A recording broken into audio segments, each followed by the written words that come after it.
This broadcast is inappropriate for all ages, right here on hashtag WeAreMovieClub. It's time for Bad Movie Club. Salutations, I am Camera, and I am conversation ready. I should be here. I moved the camera, I guess. Double checking the camera. I guess it's fine. Whatever.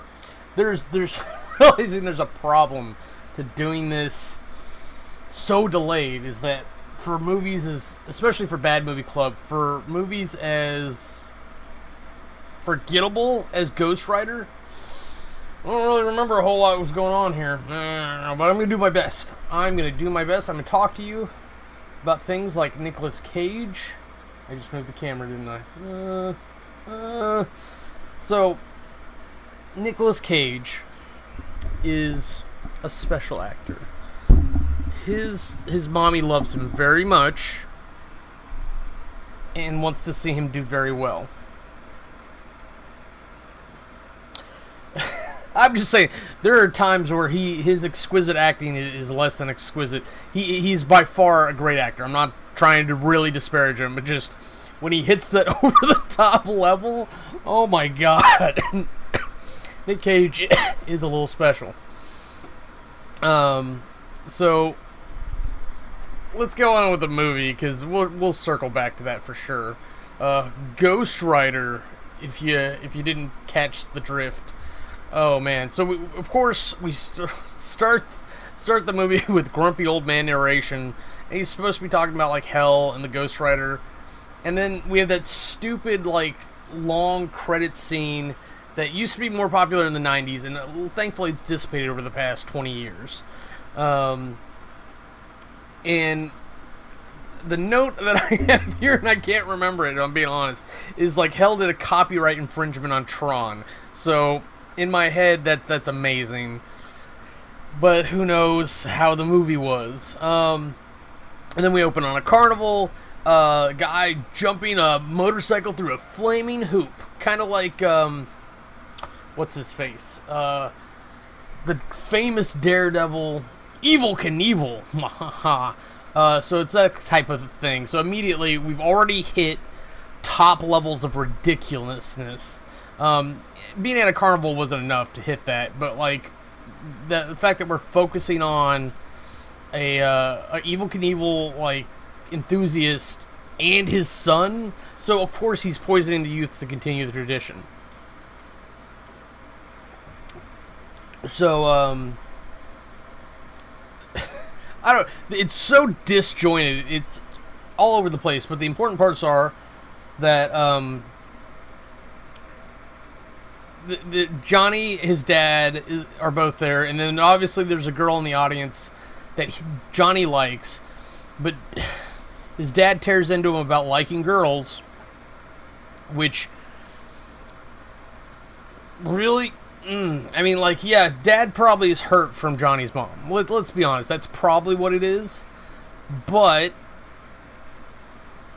why? Like, it's almost like child abusive. Like, it's like, no, you're just gonna love your dad. No, fuck off, idiot. Like, that's not how anything works. So, despite your problems, pay attention to the kid's needs, you know? And his biggest problem, which probably happened to him, is that like he's like, she's not gonna be there for you when you're a cripple from doing these stunts we shouldn't be doing. Let's go make money. He's all over the place. It's really bizarre. So, and he says something like, "The choice is making you." It's like you need to make the choices. Don't let the choices make you. Something like that. The quote I have exactly is, "The choice is making you," but who the fuck knows? Because it doesn't make sense when you listen to the actual quote, let alone my note. This movie's already, like, we haven't got to any ghostwriting yet. It's already over the top. Ghostrider was never an over-the-top, like, funny slapstick comedy comic. It was a hell and fire and brimstone, we are serious, we are the darkness come to light. It was always super serious. It was really weird that they brought this into such a comedic effect. And maybe somebody was just telling somebody about it, and they were like, "That's really funny. I should make a movie about that." And like they never read the source material. It's very possible. So in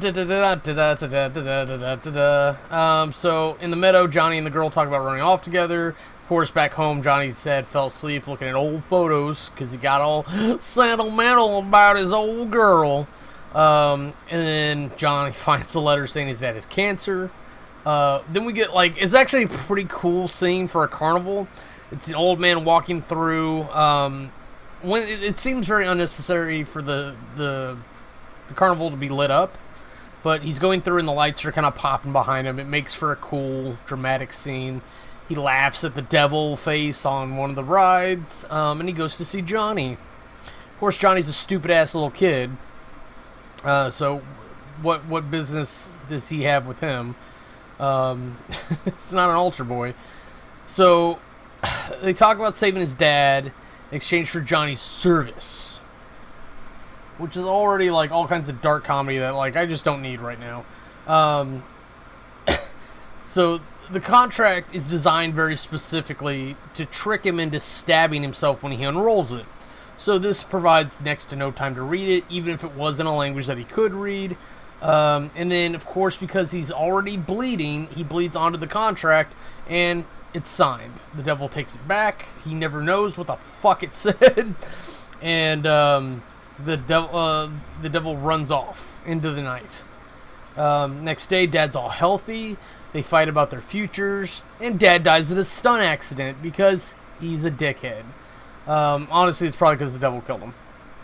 That way he doesn't have to expend energy into reducing the cancer in him.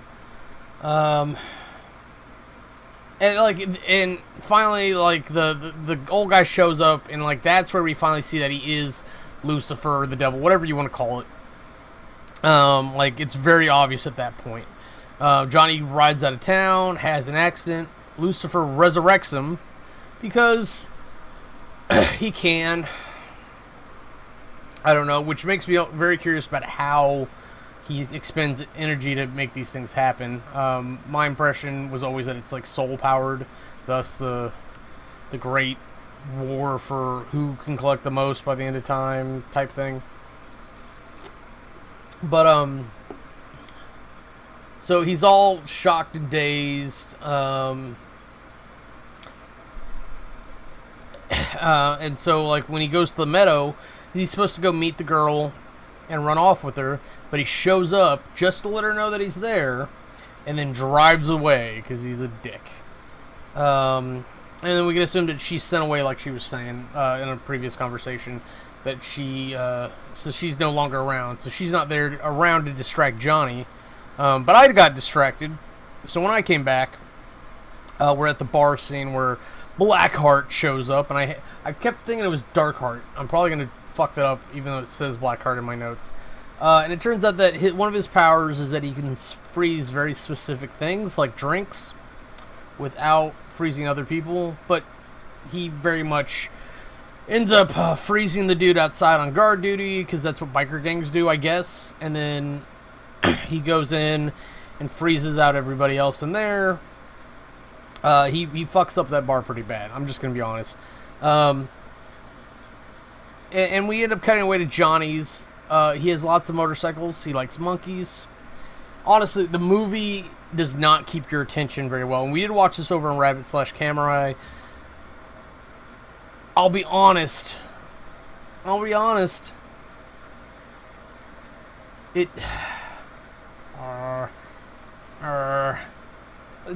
not super great, especially at the beginning, and sometimes those conversations drag me away from things. But back at the bar, he's managed to freeze everyone, even waited on the bartender to show herself so that he could get her. And then he meets Earth, Wind, and Water. Like guys who are made up of that element. I don't know what they've been doing. They've just been wandering the planet, doing whatever until he shows up. Because it seems like they're pretty close knit, or at least they respect the rank, or his hell rank. I don't know. And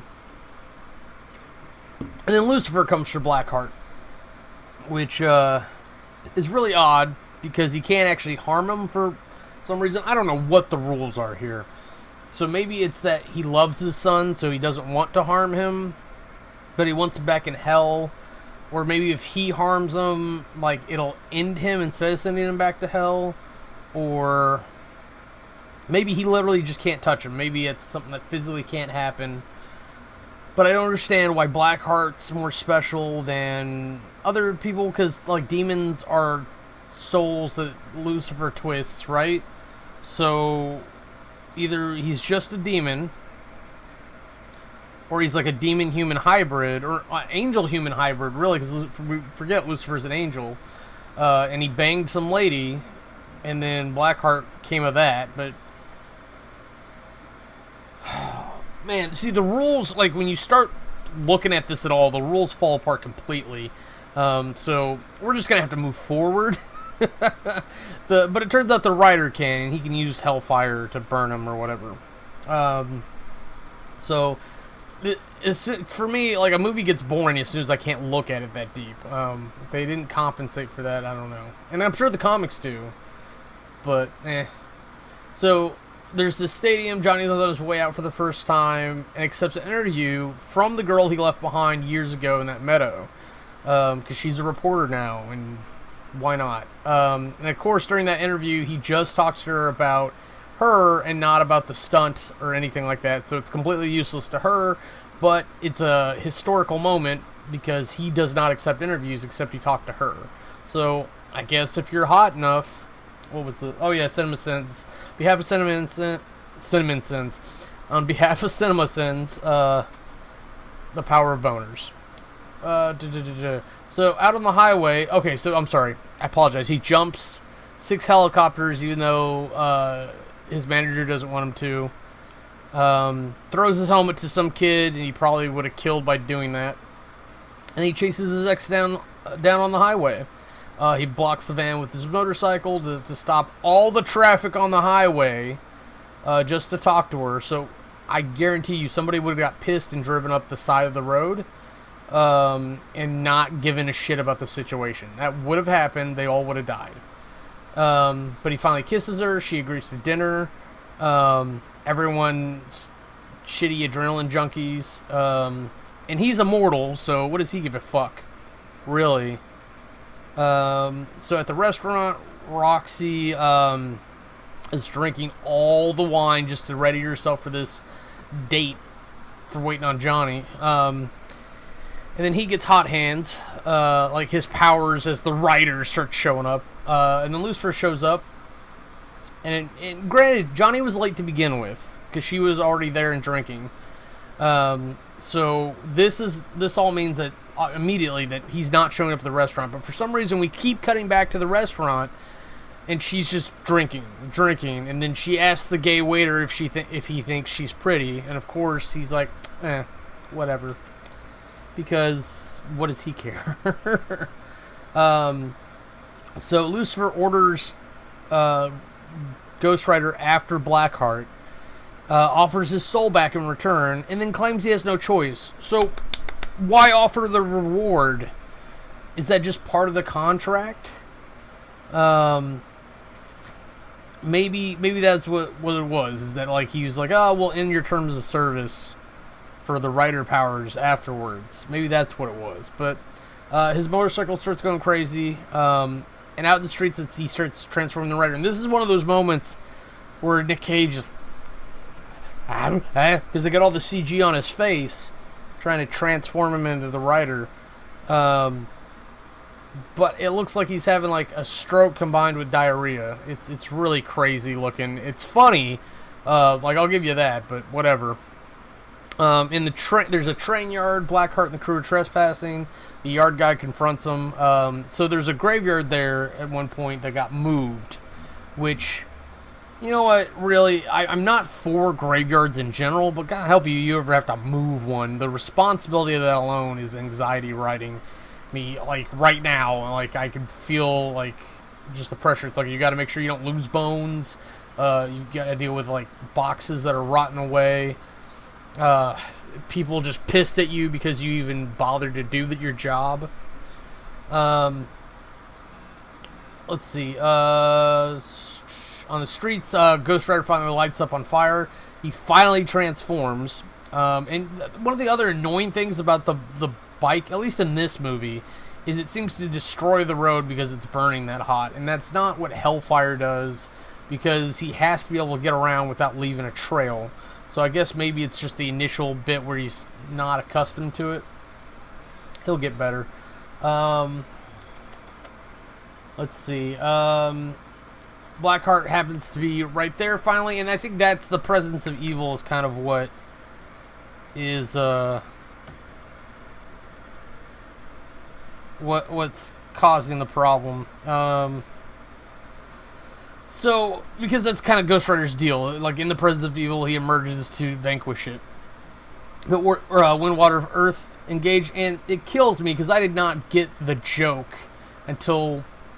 Oh my god! Did I leave a note about this? It was pretty far to the end of the movie where I finally realized that like it's Earth, Wind, Water, Fire, or whatever it was, and that Johnny was fire. I'm a dumbass sometimes, and I completely moved my notes. So where am I? Streets. So Ghost Rider manages to get like a chain. So like it's one of his signature weapons is a Hellfire chain. It's a chain that he manages to light with Hellfire, and then you can use it to wrap and burn people through the chain. So you can do it at a distance. And he manages to kill Earth, despite him begging for mercy. I think like there's something about like.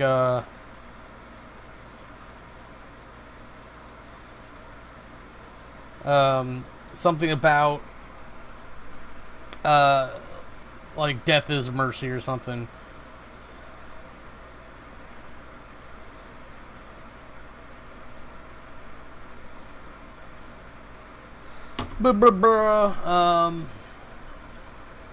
So let's see.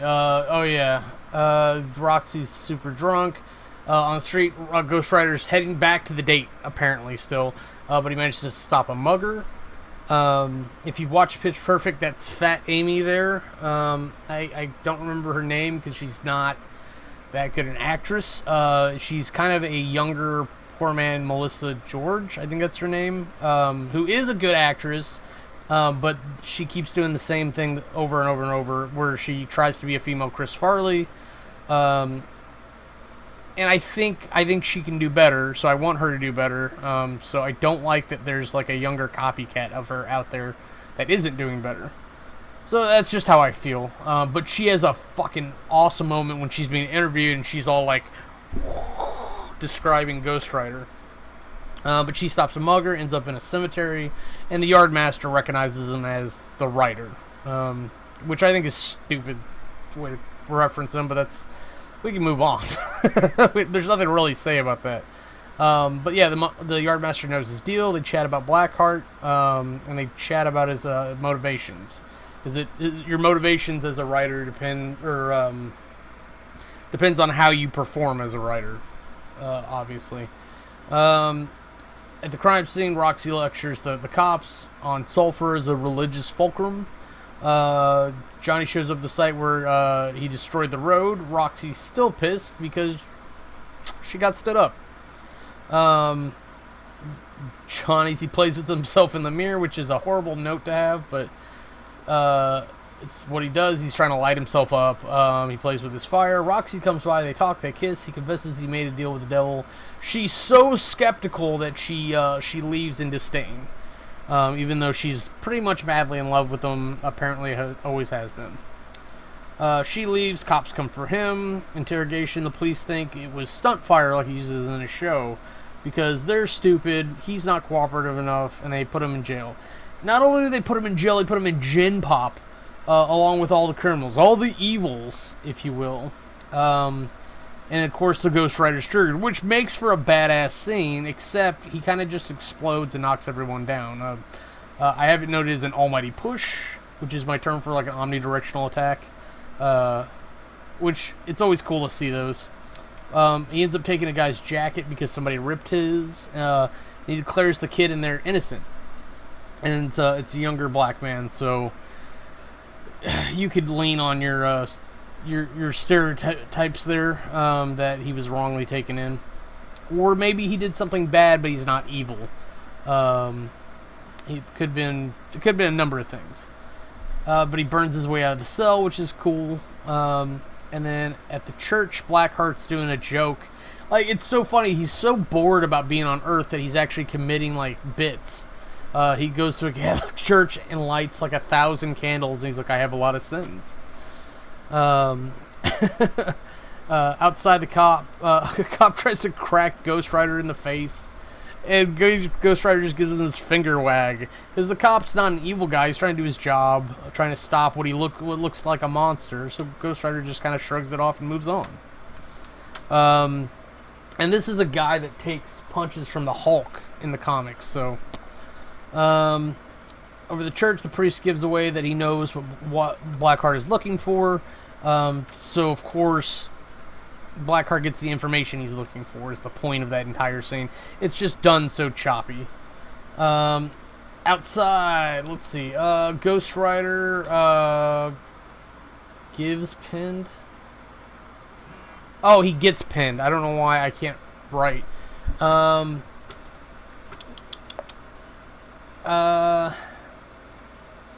So, the reason I'm pausing so hard on that is that it was pointed out to me that that's actually a famous arch in Australia where they filmed it, and so it's obviously not Chicago or New York or wherever the hell this is actually supposed to take place. It's so dumb. But the point is that it's a bridge, he jumps off, and he rides across the water. Which has so much Jesus metaphor in it that it's like, okay, that's heavy-handed even for comics. I have a YouTube channel to look into. Sorry, I love chatting with people who actually chat back. And he starts chasing Wind, and Wind's the wind, so it looks stupid. But police are chasing Ghostrider. Ghostrider literally rides up the side of a building, and I think, if I remember right, the way we see that is like Roxy's changing, and we see it in the background. So I don't know who's paying attention to that until she is, but it is what it is. Evan Mendez, worthy enough. So, and then he lassos a helicopter. You're pissing me off. Something like that. And then he slings it away. Wind is teasing him for no reason. And I really don't see what Wind's going to do to him. Because even if Wind dropped him off a building, like, he's just going to get up. He's Ghostrider. he's pretty much an immortal character. There's very little that actually hurts him, and it all has to be holy, religiously charged. But Ghostrider uses his Hellfire Chain to trap him in a tornado, and then burn him for his sins. Because all he has to do is envelop him some way, shape, or form, and then he can engage the Hellfire to burn him for his sins. And the tornado and the chain bit is actually a fun way to do that. So Roxy's about to approach him. The cops open fire. I don't remember if that happens on the roof or not. And the gunfire is all done correctly. Like, I really have a problem when the sound for guns is done incorrectly. When you put a machine gun sound on a pistol, you look like you're a fucking moron who made this movie. But all the sound's done really great, and like, I didn't notice it throughout the whole movie, so they get points for that. Graveyard, we get bullshit narration. At the studio, agents question Roxy briefly because they don't really have the rights to do it. The Graveyard's hallowed ground. Blackheart comes for the contract of Salmos Ganza. I don't know how to say it. I'm sorry. I got distracted again for a little bit there. So when I came back, or when my notes came back at least, I got into a fight. Or it's the fight where Ghostrider finds Blackheart. Blackheart surprises him and chokes the rider out of him. He actually like pulls the Hellfire out of him somehow. Where he manages to cool him enough, I don't know. Blackheart declares Johnny works for him now, which I don't think that's how it works. Contracts are contracts. But of course, back at the graveyard, the yardmaster has had it in a shovel the whole time.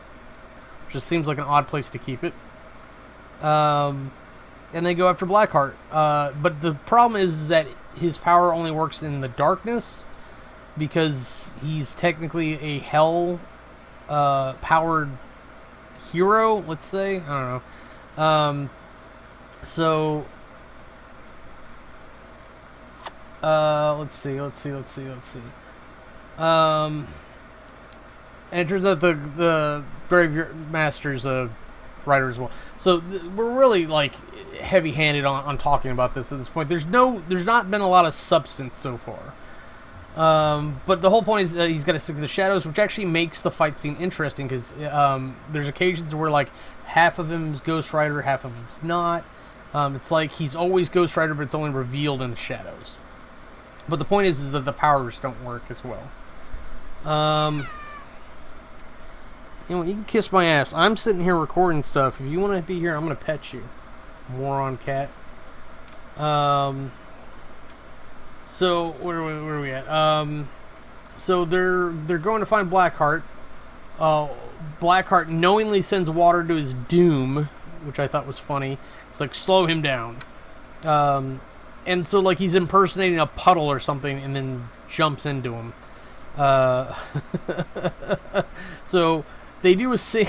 It's not even in my notes, but it's directly out of Hulk from 2003. He ends up burning the Hellfire, or using the Hellfire to burn him underwater, and it's literally exactly the scene that Hulk does, where he's giving his Absorbing Man dad the Hulk ability, and he explodes. It's ridiculous. And then they have this epic Mexican standoff style meeting where it's where Blackheart's like, "You change, she dies," and then he literally says, "We'll let her go first," because he has the contract, and Blackheart flings her into like a stone wall, which would have crippled her if not killed her. That woman's dead. Ghostrider changes. So, like, and then he, like, starts throwing flames at Blackheart's, which hurts him, but it's not enough. Sun's coming up, so he's got to start doing the shadow deal. Blackheart manages to read part of the contract that declares it. All of you, come to me! And a bunch of ghosts flood into him, and he becomes Legion. Which I think is actually one of, like, my favorite lines. It's just, like, we are Legion. And it applies so many places that I can't credit this movie with it, but it's there. So Roxy tries to extract Johnny. Johnny wants to fight Blackheart in the shadows, because the only power's in the dark, but it's supposed to be after sundown, so it doesn't matter, like, if he's in the dark or not, if it's supposed to be after sundown. The rules. It's so confusing. Chupa-chupa-choo. Roxy joins, so she manages to find a shotgun to actually fight, but she runs out of ammo, throws Johnny the gun, and he's able to power it up with hell power or whatever, because the writer can affect whatever. How am I talking about this movie this long? Which is a cool ability, because he doesn't need ammo, he can just shoot hellfire with it, which is nice. Legion. So he manages to blow Legion up, but he regens. He manages to do this a couple times until he's finally able to use his penance gaze, which is like his big superpower that he can just look at or look deep into their eyes of a criminal, an evil person, and then send them to hell to pay for their souls, and it burns their soul out of their body to hell.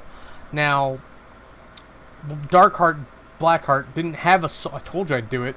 Blackheart didn't have a soul of his own, but once he's gained the 1,000 souls of Samabaganza, he then has 1,000 souls to burn. So the damage from using Blackheart as a conduit to send those souls to hell.